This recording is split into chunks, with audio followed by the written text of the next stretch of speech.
Welcome to WikiSpun, my classic rock music documentary series. It focuses on great rock bands and musicians.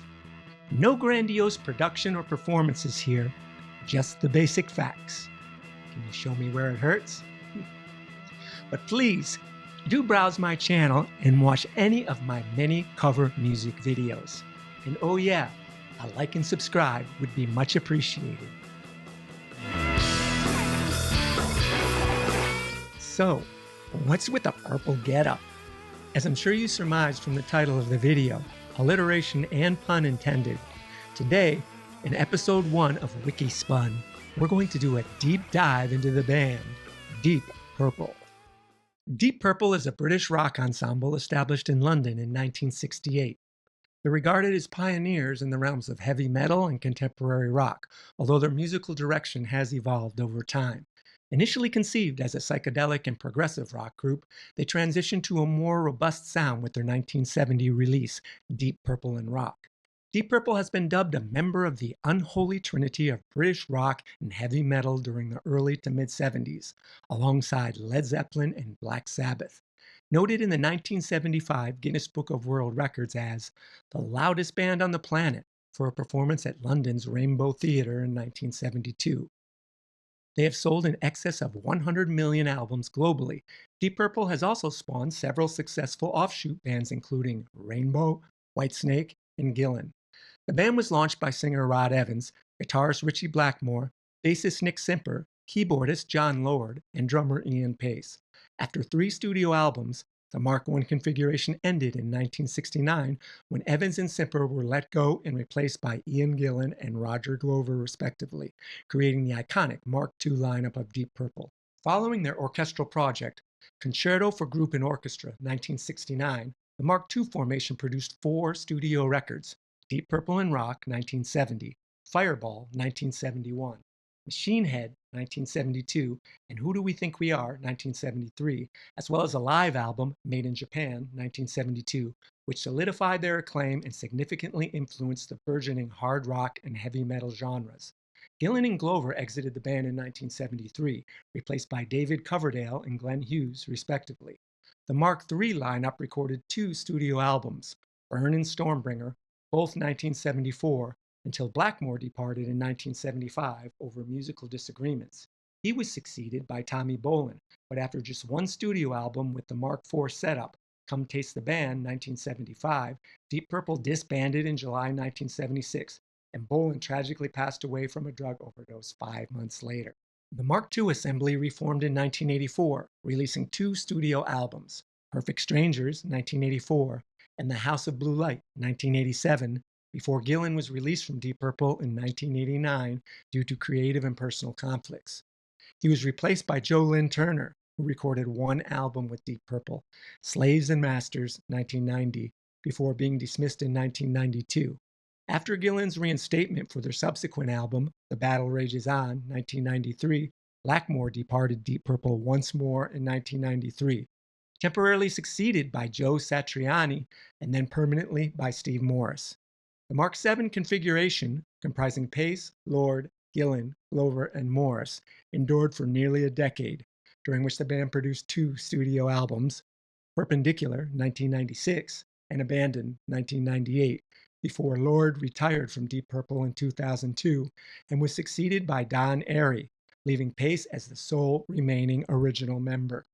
The Mark VIII lineup of Paice, Gillan, Glover, Morse, and Airey became the longest running in the band's history, lasting 20 years and yielding 6 studio albums. Their first lineup change in 2 decades occurred in 2022 when Morse departed Deep Purple after 28 years as their guitarist and was succeeded by Simon McBride. Deep Purple was ranked number 22 on VH1's Greatest Artists of Hard Rock series, and a survey on radio station Planet Rock ranked them 5th amongst the most influential bands of all time. The group received the Legend Award at the 2008 World Music Awards. Deep Purple was inducted into the Rock and Roll Hall of Fame in 2016. In 1967, Chris Curtis, the former drummer of The Searchers, reached out to London entrepreneur Tony Edwards, aiming for him to oversee a fresh collective he was assembling named Roundabout. Curtis envisioned a supergroup where members would join and depart, akin to a musical merry-go-round. Edwards, finding the concept compelling, decided to fund the initiative alongside his two associates, John Coletta and Ron Heyer, forming Heyer Edwards Coletta Enterprises, HEC. The initial member to join was John Lord, a classically trained Hammond organist and Curtis's roommate who had gained prominence with the Artwoods, led by Art Wood, sibling of the future Faces and Rolling Stones guitarist Ronnie Wood, and featuring Keith Hartley. At the time, Lord was engaged in supporting the Flower Pot Men, alongside bassist Nick Simper and drummer Carlo Little. Simper was a former member of Johnny Kidd and the Pirates and survived the 1966 car crash that claimed Kidd's life. Lord informed the duo that he had been enlisted for the Roundabout venture, prompting Simper and Little to recommend guitarist Ritchie Blackmore, whom Lord had yet to meet. Simper had known Blackmore since the early 1960s, when his first group, the Renegades, had emerged concurrently with one of Blackmore's early ensembles, the Dominators. HEC convinced Blackmore to make the journey from Hamburg to try out for the new band. He was beginning to establish his reputation as a studio session guitarist and had previously played for the Outlaws, Screaming Lord Sutch and the Savages, and Neil Christian and the Crusaders, the latter prompting his move to Germany. Curtis's unpredictable demeanor and lifestyle, exacerbated by his LSD use, led him to unexpectedly lose interest in the initiative he had started, necessitating HEC to let him go from Roundabout. Nevertheless, HEC was now captivated by the potential Lord and Blackmore offered, and coaxed Blackmore to come back from Hamburg again. Lord and Blackmore commenced the search for additional members, keeping Tony Edwards on as their manager. Lord managed to persuade Nick Simper to join on bass, but Blackmore insisted on dropping Carlo Little in favor of drummer Bobby Woodman, the former drummer for Vince Taylor's Playboys, where he was known as Bobby Clark. The band, retaining the name Roundabout, began rehearsing and composing at Cadogan Gardens in South Kensington. In March 1968, the group, consisting of Lord, Blackmore, Simper, and Woodman, relocated to Dees Hall, a countryside estate in South Mimms, Hertfordshire. They would reside, compose, and practice in the house, outfitted with state-of-the-art Marshall amplification and, at Lord's request, a Hammond C3 organ. According to Simper, dozens of vocalists were auditioned, including Rod Stewart and Woodman's acquaintance Dave Curtis, until they discovered Rod Evans from the club band The Maze, whose voice aligned perfectly with their style. Accompanying Evans was his band's drummer, Ian Paice. Blackmore had observed a young Paice on tour with The Maze in Germany in 1966 and was impressed with his drumming prowess. The band quickly set up an audition for Paice. As Woodman was dissatisfied with the musical direction of the group, both Paice and Evans secured their roles, completing the lineup. During a short tour of Denmark and Sweden in April, still under the name Roundabout, Blackmore proposed a new title, Deep Purple, inspired by his grandmother's cherished song, Deep Purple by Peter DeRose. The band had decided to choose a name after everyone had submitted one to a board during rehearsal. Trailing behind Deep Purple were Concrete God, which they found too severe, along with other suggestions like Orpheus and Sugar Lump. In May 1968, the band settled into Paice Studios located in London's Marble Arch to create their inaugural album, Shades of Deep Purple. This project was released in the United States in July by Tetragrammaton Records and in Britain in September via EMI Records. Vanilla Fudge significantly inspired the group, with Blackmore asserting that they originally aimed to be a Vanilla Fudge imitation. The band found success in North America with a rendition of Joe South's Hush, which soared to number 4 on the Billboard Hot 100 in the US and number 2 on the Canadian RPM chart by September 1968, propelling the Shades LP to number 24 on Billboard's Pop Albums list. The following month, Deep Purple was scheduled to support Cream during the US leg of their Goodbye tour. Their second album, The Book of Taliesin, was recorded swiftly and distributed in North America in October 1968 to align with the tour. This album featured Neil Diamond's Kentucky Woman, which landed in the top 40 in both the US, number 38 on the Billboard chart, and Canada, number 21 on the RPM chart. Although the album sales were not as impressive, number 54 in the US, number 48 in Canada, the Book of Taliesin wouldn't be available in the band's home country until the next year, and, similar to its predecessor, it struggled to make a significant mark on the UK albums chart. During their late 1968 US tour, the band participated in several prominent television appearances, including Playboy After Dark and even The Dating Game, where alongside the band performing, Lord appeared as a contestant. At the beginning of 1969, the band released the standalone single, Amaretta, named after Amaretta Marks, who was the member of the musical Air and whom Evans was attempting to woo. By March of that year, the band had wrapped up the recording for their third album, Deep Purple. This album included the song April, which featured orchestral strings and woodwinds showcasing Lord's classical inspirations from composers like Bach and Rimsky-Korsakov. The North American label for Deep Purple, Tetragrammaton, postponed the release of the Deep Purple album until after the band's 1969 American tour was complete. This delay, combined with inadequate promotion by the financially struggling label, resulted in poor album sales, finishing well outside the Billboard Top 100. Shortly after its release in late June 1969, Tetragrammaton declared bankruptcy, leaving the band without funds and an uncertain future. Tetragrammaton's assets were ultimately taken over by Warner Brothers Records, who would then distribute Deep Purple's records in the US throughout the 1970s. During the 1969 American tour, Lord and Blackmore conferred with Paice about their aspiration to further the heavy rock aspect of the band. Deciding that Evans and Simper didn't align with their envisioned style, both were replaced that summer. Paice remarked, "A change had to happen. If they hadn't departed, the band would have completely fallen apart." Both Simper and Blackmore acknowledged that Rod Evans was already half out the door. Simper noted that Evans had met a girl in Hollywood and was interested in pursuing acting, while Blackmore explained, Rod simply wanted to go and live in America. Evans and Simper would later co-found the bands Captain Beyond and Warhorse, respectively. Deep Purple Mark II came into existence at the Hanwell Community Centre in West London during the summer of 1969. In pursuit of a new lead vocalist, Blackmore had set his sights on 19-year-old singer Terry Reid. Although he found the proposal flattering, Reid was tied to an exclusive recording contract with his producer, Mickey Most, and was more focused on his solo career. Left with no other options, Blackmore turned his attention elsewhere. The group then sought out singer Ian Gillan from Episode 6, a band that had released several singles in the UK but had not achieved significant commercial success. Drummer Mick Underwood, a longtime associate of Blackmore from his Outlaws days, introduced Gillan and bassist Roger Glover to the band.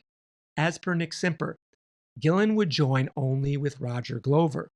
This effectively ended Episode 6, leaving Underwood with a lingering guilt that persisted nearly a decade until Gillan brought him on board for his new post-Purple group in the late 1970s. According to Blackmore, Deep Purple was primarily interested in Gillan and not Glover, although Glover was kept on based on Ian Paice's recommendation. The first release from Mark II was Hallelujah, a track penned by Roger Greenaway and Roger Cook. When the song was recorded, Nick Simper believed he was still in the band and had contacted John Coletta for the recording schedule. He then discovered that the track had been recorded with Glover on bass. The remaining original members of Deep Purple subsequently directed management to inform Simper that he had been officially replaced. Despite making television appearances to promote the Hallelujah single in the UK, the song failed to chart. Blackmore informed the British music weekly record Mirror that the band needed to have a commercial record in Britain, referring to the song as an in-between sort of thing, a compromise between the style of material the band usually recorded and more overtly commercial songs. In September 1969, the band garnered essential publicity in the UK with the Concerto for Group and Orchestra, a three-movement masterpiece created by Lord as a solo initiative that was performed at the Royal Albert Hall in London with the Royal Philharmonic Orchestra under the direction of Malcolm Arnold. Along with the Moody Blues, Days of Future Past, and The Nicest Five Bridges, it was among the first collaborative efforts between a rock band and an orchestra. This live album marked their first significant chart success in the UK. Both Gillan and Blackmore were less than pleased with the band being labeled as a group who played with orchestras, feeling that the concerto detracted from their aim of developing a hard rock style. Lord recognized that although the band was initially resistant to the project, by the end of the performance, you could have put the five smiles together and spanned the Thames. In late 1970, Lord also composed the Gemini Suite, another orchestra group collaboration in a similar style, although their recording of it wouldn't be released until 1993. By 1975, Blackmore stated he thought the concerto for group and orchestra was decent, but he found the Gemini Suite to be dreadful and very disjointed. Roger Gover later remarked that John Lord seemed to be the band leader in their early years. Soon after the orchestral album, Mark II embarked on an intensive touring and recording schedule that experienced little interruption over the following 4 years. Their second album, marking the beginning of their studio recordings in the Mark II era, was In Rock, a title reflected in the album's Mount Rushmore-inspired cover, which featured the now iconic concert tracks Speed King, Into the Fire, and Child in Time. The non-album single, Black Knight, released around the same time, finally propelled Deep Purple into the UK top 10. The synergy between Blackmore's guitar and Lord's electrified organ, complemented by Gillan's commanding, expansive vocals, along with Glover and Paice's rhythm section, began to create a distinctive identity that set the band apart from their earlier works. Along with Zeppelin's Led Zeppelin II and Sabbath's Paranoid, In Rock helped to solidify the emerging heavy metal genre. Regarding the album's creation, Blackmore remarked, "I grew tired of collaborating with classic orchestras and thought, well, this is my moment. John leaned towards more classical styles. I said, you've had your turn. I'll handle rock, and we'll proceed with whatever turns out best." Besides boosting sales in the UK, the group was building a reputation as a formidable live act, especially noted for the sheer intensity of their performances and the improvisational talents of Blackmore and Lord. Lord remarked, "We drew influences from jazz, from traditional rock and roll, and from the classics. Ritchie and I used to exchange musical pranks in spurts.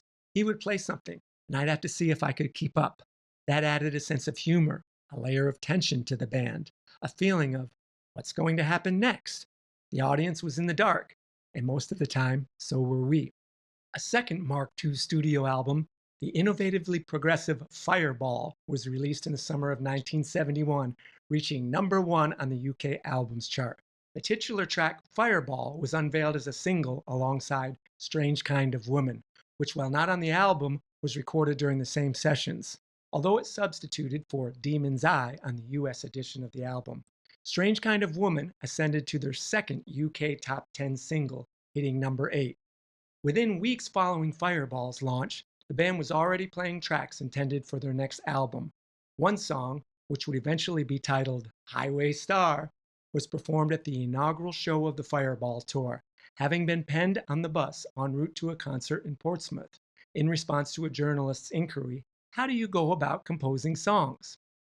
On October 24, 1971, during the US leg of the Fireball tour, the band was slated to perform at the Auditorium Theater in Chicago when Ian Gillan fell ill with hepatitis, necessitating the band to perform without him, with bassist Glover taking over the vocals. Following this incident, the remaining US dates were scrapped and the band returned home. In early 1971, the group ventured to Switzerland to record Machine Head. The album was initially set to be captured at the Montreux Casino using the Rolling Stones mobile studio, but a fire during a Frank Zappa and the Mothers of Invention concert, triggered by an individual discharging a flare gun into the ceiling, resulted in the casino being reduced to ashes. This occurrence famously inspired the track Smoke on the Water. The album was recorded in a hallway at the nearby vacant Grand Hotel de Terretet.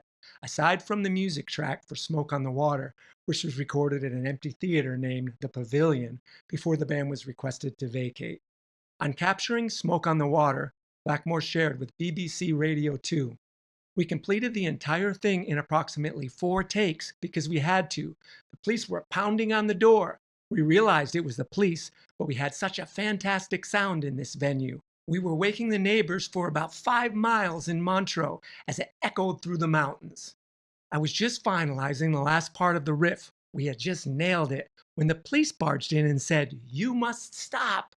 We had the track saved.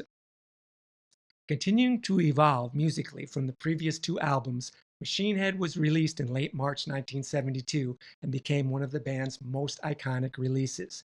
It marked the group's second #1 album in the UK, while repositioning them in North America, reaching #7 in the US and #1 in Canada.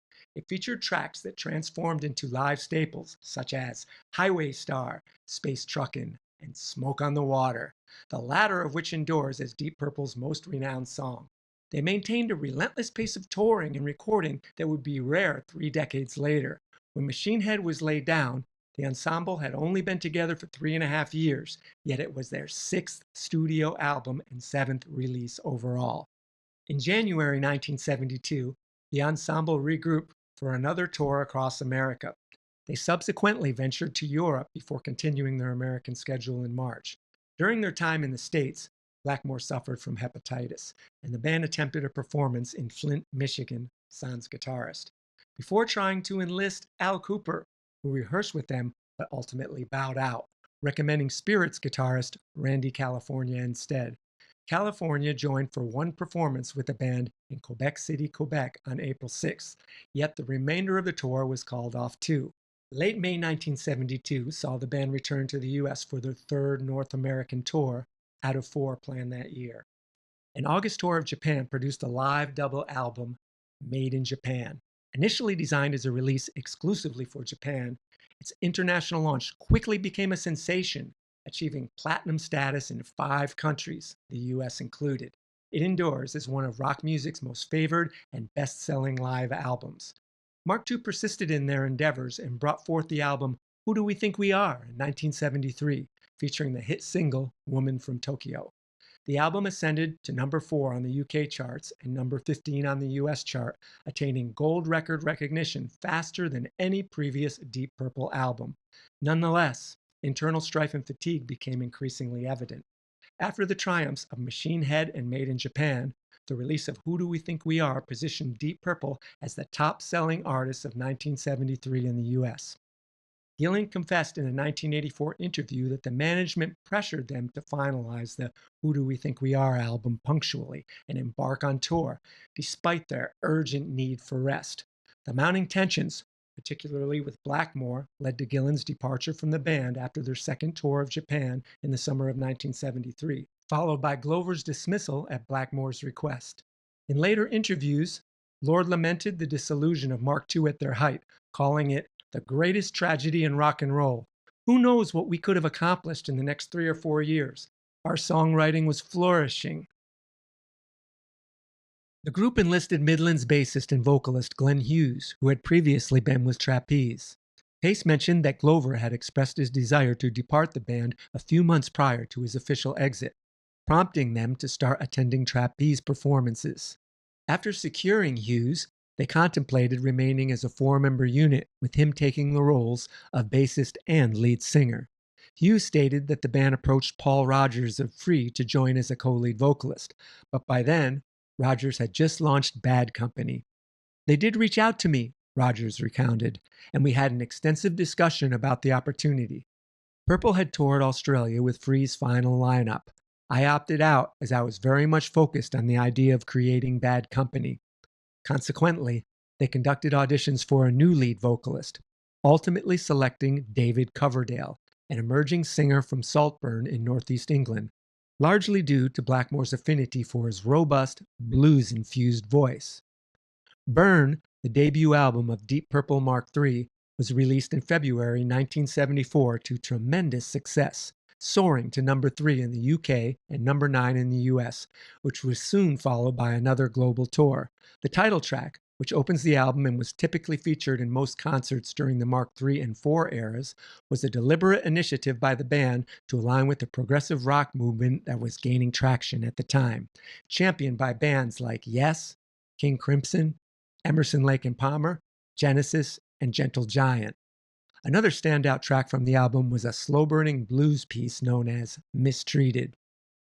The Mark III lineup kicked off a spring tour that included performances at Madison Square Garden, New York on 13 March and Nassau Coliseum 4 days later.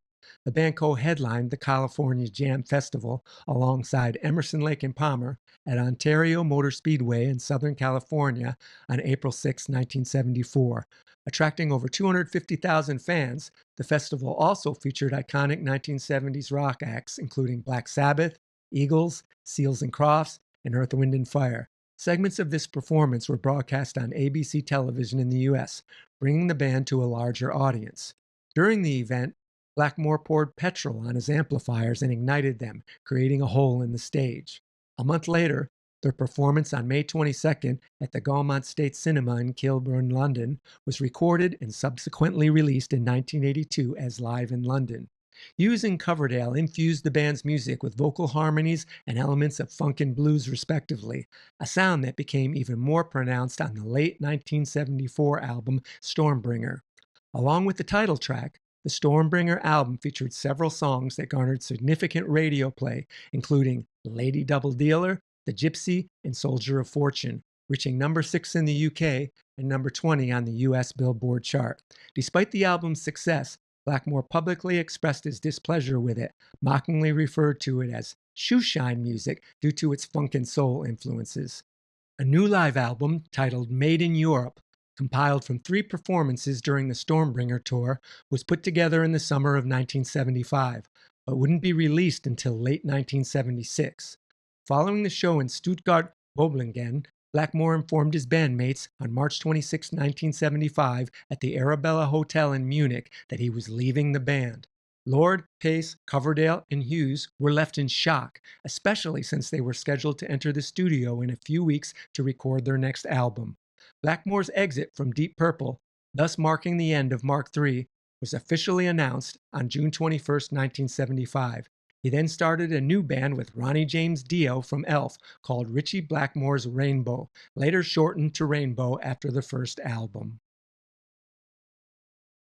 After Blackmore's exit, the band contemplated breaking up, but opted to persist and search for a new guitarist. Candidates included Clem Clemson, Coliseum and Humble Pie, Zal Clemlinson, the sensational Alex Harvey Band, Mick Ronson, the Spiders from Mars, and Rory Gallagher. Ultimately, the choice landed on American Tommy Bolin. There are at least 2 narratives regarding Bolin's recruitment. Coverdale maintains that he was the one who proposed auditioning Bolin. He strolled in, skinny as a twig, his hair dyed in shades of green, yellow, and blue with feathers adorning it. Trailing behind him was this gorgeous Hawaiian lady in a crochet dress, nothing on beneath. He connected to 4 Marshall 100-watt stacks and the position was his. However, in an interview published in Melody Maker in June 1975, Bolin asserted that he arrived for the audition on Blackmore's recommendation. Bolin had played in a number of late 1960s bands, Denny and the Triumphs, American Standard, and Zephyr, which produced 3 albums from 1969 to 1972. Before joining Deep Purple, Bolin was best known for his work as a session musician on Billy Cobham's 1973 jazz fusion record Spectrum, and as lead guitarist on 2 James Gang albums after Joe Walsh, Bang 1973 and Miami 1974. He had also collaborated with Dr. John, Albert King, The Good Rats, Moxie, and Alphonse Mouzon, and was actively working on his debut solo album, Teaser, when he accepted the invitation to join Deep Purple. The resulting record from Deep Purple Mark IV, Come Taste the Band, was released in October 1975, a month before Bolin's Teaser album. Despite receiving mixed reviews and modest sales, number 19 in the UK and 43 in the US, the album rejuvenated the band once more, introducing a fresh, intense funk dimension to their hard rock style. Bolin's influence proved pivotal, and with encouragement from Hughes and Coverdale, the guitarist crafted much of the album's content. Despite Bolin's skills, his issues with substance abuse began to emerge. During the Come Taste the Band tour, many fans vocally criticized Bolin's failure to deliver solos akin to Ritchie Blackmore, unaware that Bolin's addiction physically impaired him. At the same time, as he later confessed in interviews, Hughes was grappling with cocaine addiction. The final performance of the tour took place on March 15, 1976, at the Liverpool Empire Theatre. Following the concert, Coverdale departed in tears and submitted his resignation. He was informed that there was no band left to depart from, as Lord and Paice had already resolved to dissolve the group. The disbandment was publicly announced in July 1976, with then manager Rob Cooksey issuing a statement. The band will not record or perform together as Deep Purple ever again. Last concert in Japan, a live album documenting the last performance of the Japanese leg of the Come Taste the Band tour, was released in 1977. Bolan proceeded to record his second solo album, Private Eyes. On the 4th of December 1976, after a show in Miami supporting Jeff Beck, Bolan was discovered unconscious by his girlfriend and bandmates. Unable to revive him, she urgently called for paramedics, but it was too late. The official cause of death was multiple drug intoxication. He was only 25 years old. Following the separation, the majority of Deep Purple's members achieved notable success in various other groups, such as Rainbow 1975 to 1984, featuring Ritchie Blackmore, and from 1979, Roger Glover.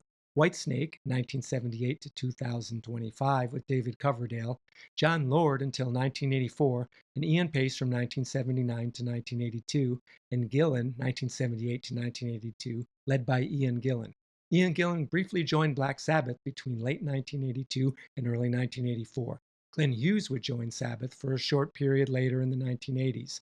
The now disbanded Deep Purple began to acquire a sort of legendary reputation, with fan-initiated reissues and newly compiled live and best-of albums being launched throughout the late 70s and early 80s. This sparked multiple promoter-driven efforts to reunite the band, especially with the resurgence of the hard rock scene during that era.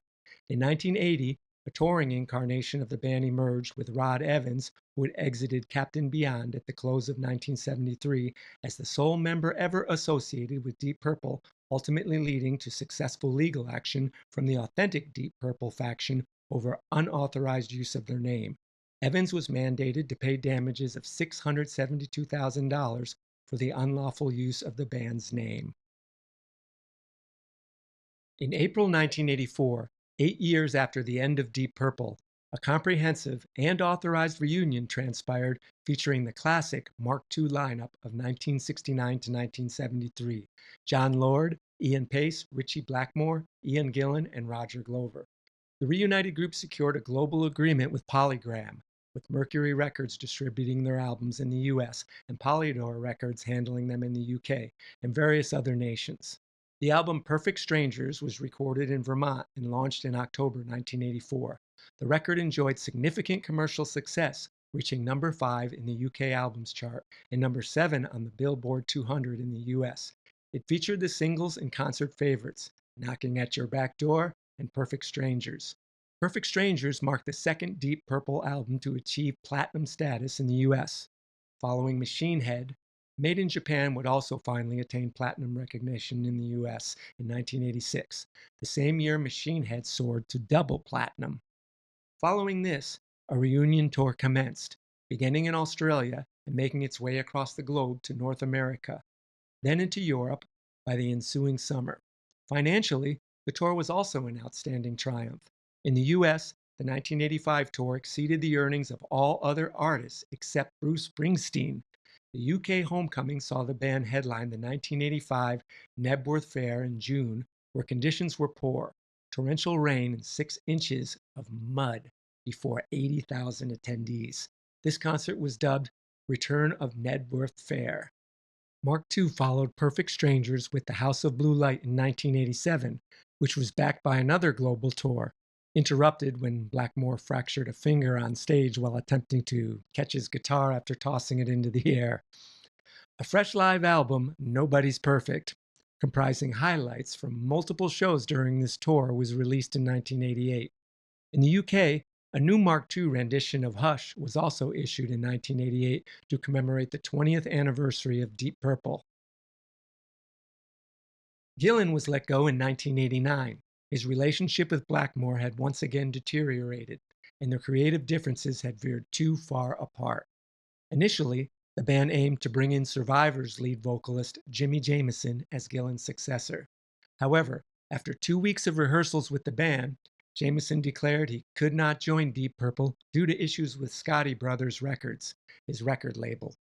Ultimately, following auditions for several notable candidates, including Brian Howe, White Spirit, Ted Nugent, Bad Company, Doug Pinnick, King's X, Australians Jimmy Barnes, Cold Chisel, and John Farnham, Little River Band, Terry Brock, Strangeways Giant, and Norman Cal Swan, Titan Lion, Bad Mood Rising Band, settled on Joe Lynn Turner, who had previously played with Blackmore and Glover in Rainbow. This Mark V configuration produced only one album, Slaves and Masters, 1990, and embarked on a world tour for the majority of 1991. The album enjoyed moderate success, peaking at number 45 in the UK and number 87 on the US Billboard chart, with a segment of fans and critics feeling the sound was more akin to Rainbow than to Deep Purple. After finishing their tour, the band dived into the creation of another album, which would unfortunately lead to Turner being ousted during the initial recording sessions.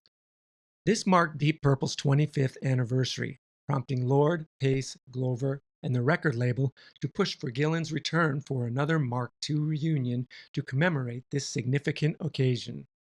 Although Blackmore was in favor of keeping Turner, he reluctantly agreed to the reunion after securing a transfer of $250,000 into his bank account. Consequently, Mark II successfully wrapped up the suitably named The Battle Rages On in 1993. Blackmore continued to oppose this choice, causing additional friction between him and the rest of the band, particularly with Gillan. The main dispute resolved around Gillan reworking a lot of the material originally penned with Turner for the upcoming album. Blackmore believed that Gillan's revisions had stripped the songs of the melodic essence they possessed in their initial forms. The band kicked off a European tour, captured in the live album Come Hell or High Water, released in 1994. A live home video with the same title was produced, showcasing a performance in Birmingham, England, featuring a visibly disgruntled Blackmore, who refrained from playing many guitar segments, and at one moment hurled a cup of water at a cameraman for reasons unknown. The entire performance was later made available in 2006 as live at the NEC, but was quickly retracted after Gillan aired his grievances, stating it represented a troubling period in the band's history. It was one of the lowest points of my life, all of our lives actually.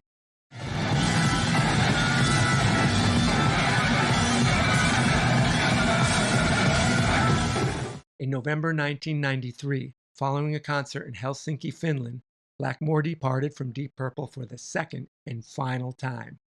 Joe Satriani was recruited to cover the Japanese shows in December and continued to tour Europe in the summer of 1994. Despite being invited to join as a permanent member, his obligations to his contract with Epic Records held him back. In August 1994, the band unanimously chose Steve Morse, former guitarist of Kansas and Dixie Dregs, to replace Satriani. Morris's introduction breathed new life into the band's creativity, and in 1996, they unveiled an album named Perpendicular, showcasing a diverse range of musical genres. However, amidst the post-grunge landscape of the mid-1990s, it was hardly surprising that it failed to achieve any chart success on the Billboard 200 in the US. This Mark VII lineup then launched a fresh live album, Live at the Olympia 96 in 1997. With an updated set list for their tour, Deep Purple relished in successful tours throughout the remainder of the 1990s, culminating in the release of the more aggressive-sounding Abandon in 1998 and touring with renewed zest. The year 1999 celebrated the 30th anniversary of the Concerto for Group and Orchestra. Lord, aided by a Dutch fan who was also a musicologist and composer, meticulously reconstructed the concerto as the original score had been lost. It was once again showcased at the Royal Albert Hall in September 1999, this time accompanied by the London Symphony Orchestra under the baton of Paul Mann. The concert also featured tracks from each member's solo endeavors, along with a brief Deep Purple set, and the moment was captured and released as the album in concert with the London Symphony Orchestra in 2000. In 2001, the box set, the Soundboard series, was released, encompassing concerts from the 2001 Australian tour, as well as 2 from Tokyo, Japan. Much of the subsequent years was spent on the move touring. The band pushed ahead until 2002, when founding member Lord announced his friendly retirement from the group to focus on personal projects. particularly orchestral pursuits. His exit left Ian Paice as the only remaining founding member of the band. Lord bequeathed his Hammond organ to his successor, rock keyboard veteran Don Airey. In 2003, the revamped Mark VIII roster unveiled Bananas, their inaugural studio record after a 5-year hiatus, and kicked off a tour in its favor. EMI Records declined to extend their contract with Deep Purple, likely due to diminishing sales. The group performed at the Live 8 concert held in Park Place, Barrie, Ontario, in July of 2005, and later in October launched their subsequent album, Rapture of the Deep, which was succeeded by the Rapture of the Deep tour. Both Bananas and Rapture of the Deep were overseen by producer Michael Bradford. In 2009, Ian Gillan noted, "Record sales have been gradually decreasing, yet audiences are willing to invest heavily in concert tickets." Additionally, Gillan remarked, "I don't believe true happiness is tied to wealth." In 2011, Deep Purple toured across 48 nations. The Songs That Built Rock tour employed a 38-piece orchestra and featured a show at the O2 Arena in London. Up until May 2011, there were disagreements among the band members regarding creation of a new studio album, as it seemed financially unviable. Roger Glover expressed that Deep Purple should proceed with a new studio album even at a loss. In early 2011, David Coverdale and Glenn Hughes informed VH1 of their desire to resurrect Mark III for the right circumstance, like a charity concert. However, this did not materialize due to the difficulty of reaching Ritchie Blackmore, who was occupied with his current project, Blackmore's Night. After numerous songwriting sessions across Europe, Deep Purple resolved to record over the summer of 2012, subsequently announcing a new studio album for release in 2013. Steve Morris conveyed to French magazine Rock Hard that Bob Ezrin would take the role of producer for the upcoming album. On July 16, 2012, John Lord, the band's co-founder and former keyboardist, passed away in London at the age of 71. By December 2012, Roger Glover revealed that the band had finalized 14 songs for the new studio album, with 11 or 12 tracks expected to be featured on the final release, scheduled for 2013. On February 26, 2013, the band's 19th studio album was titled Now What?, which was recorded and mixed in Nashville, Tennessee, and debuted on April 26, 2013. The album includes the track Vincent Price, named after the iconic horror actor who collaborated with both Gillan and Glover earlier in their careers. On November 25, 2016, Deep Purple disclosed the title of their 20th studio album, Infinite, which launched on April 7, 2017. To support the album, Deep Purple initiated the Long Goodbye Tour on May 13, 2017 in Bucharest, Romania. When the tour was announced in December 2016, Paice remarked to the Heavy World's website that it could be the last significant tour, adding that the band was unsure. He characterized the tour as lengthy and mentioned, "We have not established any firm plans, but it becomes clear that touring as we did at 21 is increasingly challenging. Other commitments in life also need consideration, but never say never." On February 3, 2017, Deep Purple premiered a video for Time for Bedlam, the lead track from the new album and their first new music in nearly 4 years. On February 29, 2020, they released a new song, Throw My Bones, online, with an album titled Whoosh, slated for a June release. The full album launch was later delayed to August 7, 2020, due to the COVID-19 pandemic. A review in M&E indicated that the album diverged from the current sounds of 2020, but suggested that maybe that's a good thing. Gillan affirmed in an interview on August 4, 2020, that neither he nor the other members of Deep Purple had any immediate retirement intentions. On October 6, 2021, the group announced the title of their covers album, Turning to Crime, which was released on November 26, 2021. In March 2022, Morse revealed he would be stepping back from the band after his wife received a cancer diagnosis. The group, having just resumed live shows, carried on touring with Simon McBride, a former member of Sweet Savage, filling in for Morse, who remained officially with the band at that time. On July 23, 2022, it was made known that Morris would be leaving permanently to prioritize caring for his wife during her fight against cancer. Later that September, McBride was welcomed as a full-time member of the ensemble.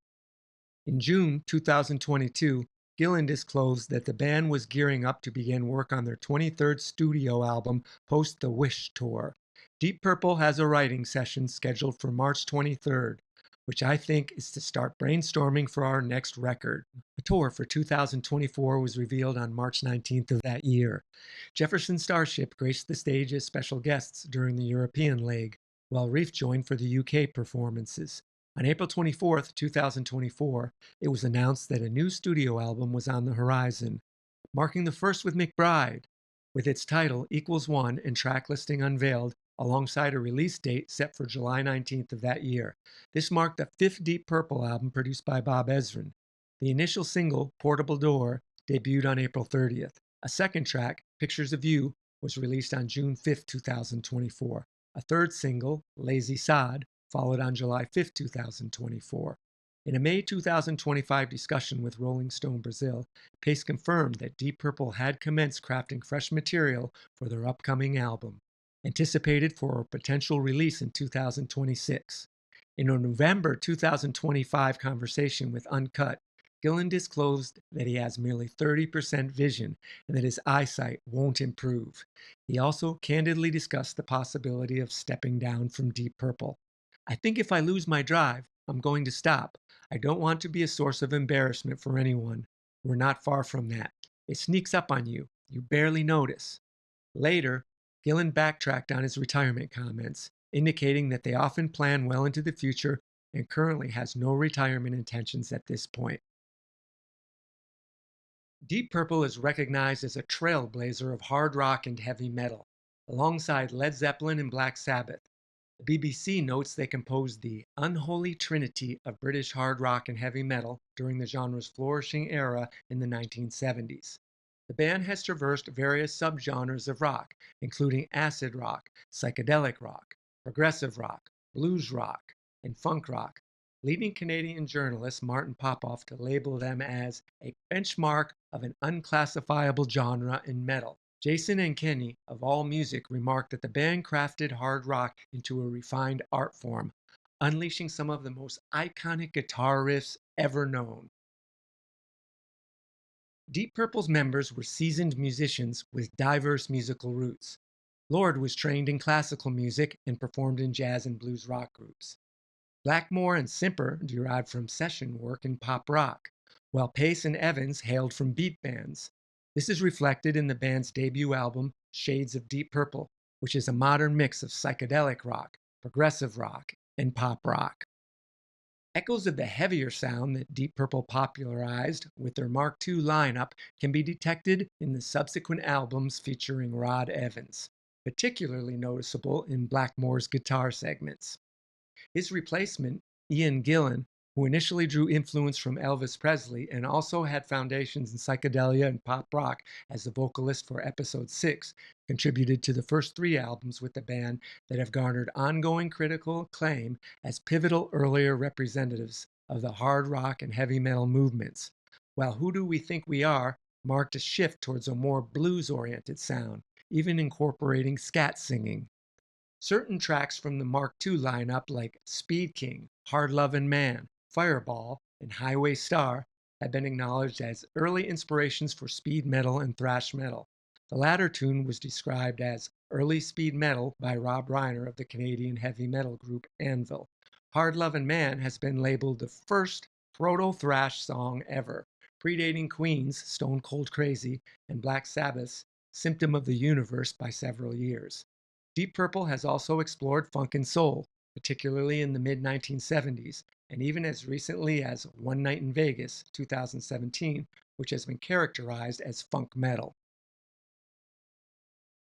Ritchie Blackmore revealed that his musical influences included the Allman Brothers Band, Vanilla Fudge, and Cream, but he regards Jimi Hendrix as the true genius for both him and Deep Purple, applauding him as at least 20 years ahead of his era.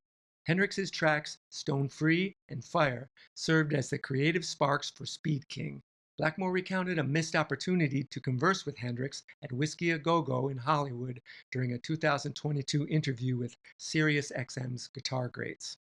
Another significant source of inspiration for Blackmore was Mountain. Following their tour together, Deep Purple was taken aback by the weight of Mountain's sounds, despite having only 3 members, which spurred them to aim for a heavier tone on Deep Purple and rock. I was truly fascinated by Leslie West's guitar work, Blackmore recalled before reminiscing about the first time he encountered Mississippi Queen. I distinctly remember being in a venue in Germany, sharing drinks with Ian Paice. Back then, it was common to visit clubs and hear the latest records in full. Paice and I listened to Mississippi Queen, and we both turned pale. We thought, who on earth is that? It had such a colossal sound. For just 3 musicians, it was remarkably heavy. Def Leppard's vocalist Joe Elliott mentioned that in 1971, there were just 3 bands that really mattered: Led Zeppelin, Black Sabbath, and Deep Purple. Iron Maiden's bassist and leading songwriter Steve Harris acknowledged that his band's heaviness was influenced by Black Sabbath and Deep Purple with a dash of Led Zeppelin mixed in. Eddie Van Halen, the founder of Van Halen, identified Burn as one of his all-time favorite guitar riffs. Queen's guitarist Brian May referred to Ritchie Blackmore as a pioneer and exceptionally skilled. Unpredictably creative, you never knew what to expect when you went to see Purple. Lars Ulrich, the drummer for Metallica, stated, "When I was 9, it was all about Deep Purple. My all-time favorite album remains Made in Japan. The band's 1974 release, Stormbringer, was the first record owned by Till Lindemann, the frontman of the German Neue Deutsche Hart group Rammstein." Despite Deep Purple's pivotal role in establishing heavy metal, their extraordinary musicianship allowed them to surpass the genre.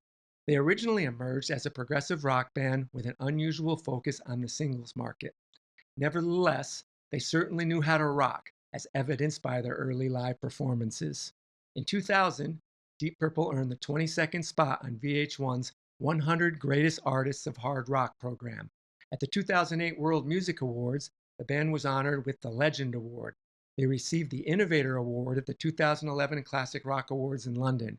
In a Rolling Stone Reader survey in 2012, Made in Japan was ranked as the 6th best live album of all time. As part of the celebrations for the 40th anniversary of Machine Head 1972, Remachined, a tribute to Deep Purple's Machine Head, was released in 2012. This tribute album featured contributions from Iron Maiden, Metallica, Steve Vai, Carlos Santana, The Flaming Lips, Black Label Society, Jacoby Shaddix of Papa Roach, Chickenfoot, comprised of former Van Halen members Sammy Hagar and Michael Anthony, guitarist Joe Satriani, and Chad Smith from the Red Hot Chili Peppers, and the supergroup Kings of Chaos, Def Leppard's Joe Elliott, Steve Stevens, and ex-Guns N' Roses members Duff McKagan and Matt Sorum. In 2007, Deep Purple featured prominently in the 4th episode of the BBC VH1 series 7 Ages of Rock, an episode dedicated to heavy metal. In May 2019, the band received the Ivor Novello Award International Achievement from the British Academy of Songwriters, Composers, and Authors. Prior to October 2012, Deep Purple had not been put forward for entry into the Rock and Roll Hall of Fame, despite being eligible since 1993. Yet they received nominations for induction in both 2012 and 2013, even though they finished second in the public's ballot for the Rock Hall, which garnered over 500,000 votes. The Rock Hall committee failed to induct them. Gene Simmons of Kiss and Geddy Lee from Rush remarked that Deep Purple should undoubtedly be included among the Rock and Roll Hall of Fame honorees. Over the years, critiques have arisen regarding Deep Purple's exclusion from the Hall. Guitarist Steve Lukather of Toto voiced his discontent, stating, "They honored Patti Smith, but overlooked Deep Purple? What's the first riff every young guitarist masters? Smoke on the Water. And they remain unrecognized by the Rock and Roll Hall of Fame?" The Hall has lost its credibility with such obvious oversights. Slash, guitarist for Guns N' Roses and Velvet Revolver, expressed his astonishment and disapproval toward Deep Purple's omission. The number of artists who have not even been nominated is astounding. For me, the glaring example is Deep Purple. How can you possibly not induct Deep Purple? Members of Metallica, including James Hetfield, Lars Ulrich, and Kirk Hammett, also advocated for Deep Purple's recognition. In a discussion with Rolling Stone in April 2014, Ulrich implored, "I won't delve into the politics or any of that, but I have two words for you: Deep Purple. That's all I need to communicate. Deep Purple. Honestly, folks, Deep Purple. Just two straightforward words in English: Deep Purple. Did I mention it already?" In 2015, Chris Jericho, a professional wrestler and lead vocalist of rock group VIII, remarked on the absurdity of Deep Purple's absence from the Hall of Fame, calling it bullshit and implying there were political obstacles hindering their induction. In reply to such sentiments, a chief executive of the Hall stated, "The term rock and roll carries different meanings for different individuals, but regardless of how broad the interpretations are, there exists a shared passion for the music." Roger Glover chimed in, sharing insights suggesting they were perceived as not trendy enough. One of the jurors commented, "You know, Deep Purple is merely a one-hit wonder. How do you confront that level of ignorance?" Ian Gillan also weighed in, asserting, "I've resisted being pigeonholed my entire life and believe one must actively pursue these matters. The right circles must be mingled with, and we are invited to those occasions." On October 16, 2013, Deep Purple was once more declared nominees for the Hall. Yet again, they were not inducted. Come April 2015, Deep Purple led a Rolling Stone readers survey identifying acts deserving induction into the Hall of Fame for 2016. In October 2015, the ensemble was nominated for the third time. By December 2015, they were officially announced as 2016 inductees, with the Hall proclaiming, "Deep Purple's absence from the Hall is a significant gap that must now be addressed," adding that alongside fellow inductees Led Zeppelin and Black Sabbath, they form the holy trinity of hard rock and metal bands. The band was ceremoniously inducted on April 8, 2016. The Hall of Fame disclosed that the following members were considered inductees: Ian Paice, John Lord, Ritchie Blackmore, Roger Glover, Ian Gillan, Rod Evans, David Coverdale, and Glenn Hughes. Those not included in the induction were Nick Simper, Tommy Bolin, Joe Lynn Turner, Joe Satriani, Steve Morris, and Don Airey. Reports surfaced that Ian Gillan declared he was prohibiting Hughes, Coverdale, Evans, and Blackmore from performing with them on stage, as these individuals are not part of the current living, breathing rendition of the band. However, during an interview with Loudwire, he clarified that this was untrue. An email was dispatched from his management to Blackmore's management. Yet Blackmore asserted he never received the alleged email. Out of the 7 living inducted members, 5 were present. Blackmore did not show up. A post on his Facebook page stated he was honored by the induction and had contemplated attending until he received communication from Bruce Payne, manager of the current touring iteration of Deep Purple, saying no. Evans, who had vanished from the music scene over 30 years ago, also failed to appear. Since Lord passed away in 2012, his wife Vicky accepted his accolade on his behalf. The current band members performed Highway Star as the opening act. Following a brief intermission featuring the Booker T and the MGs track Green Onions, with images of the late John Lord projected behind them, the present Deep Purple members played 2 additional songs, Hush and their iconic piece, Smoke on the Water. Although barred from playing with Deep Purple, both David Coverdale and Glenn Hughes, along with Roger Glover, joined fellow inductees Cheap Trick and an all-star ensemble to deliver a rendition of the Fats Domino classic, Ain't That a Shame. If you're still with me, you must really be a big fan of Deep Purple. That was about 1 hour of deep dive information. I hope you learned something. I know I did. Let's go ahead and wrap this up with a list of both current and past members of Deep Purple.